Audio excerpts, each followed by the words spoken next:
বর্তমান দিনে সোশ্যাল মিডিয়ার কারণে দেখা যাচ্ছে যে আমরা অনেক ট্রিটমেন্টের নামই জেনে যাই, অথবা অনেক হাইপ ট্রিটমেন্ট আছে, যেমন গ্লাস স্কিন, গ্লাইকোলিক অ্যাসিড ইত্যাদি।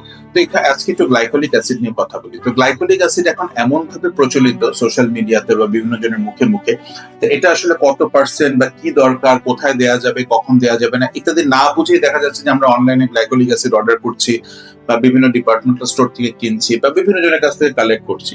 তো সেটা যেই দাগই হোক না কেন, মুখের তিল হোক, কিংবা ফ্রেকলস হোক, কিংবা মেলাজমা হোক, বা হাঁটুতে দাগ হোক, কিংবা কনুইতে দাগ হোক, আমরা খালি গ্লাইকোলিক অ্যাসিড ইউজ করছি। মানে এমন একটা ব্যাপার যে গ্লাইকোলিক অ্যাসিড বোধহয় সমস্ত কালো দাগের ট্রিটমেন্টের একমাত্র অপশন। ব্যাপারটা কিন্তু একদমই এরকম না। যেমন মুখের মধ্যে কিন্তু গ্লাইকোলিক অ্যাসিড আপনি যদি না বুঝে ইউজ করেন, আপনার মুখ কিন্তু বার্ন হয়ে যেতে পারে। কত পার্সেন্ট দিব, কিভাবে দিব, কোন অবস্থায় দিব ইত্যাদি, কখন দিব, এটাও ইম্পর্টেন্ট। আবার দেখেন আমরা দিনের পর দিন গ্লাইকোলিক অ্যাসিড ইউজ করছি কনুইতে বা হাঁটুতে কালো দাগ যাওয়ার জন্য।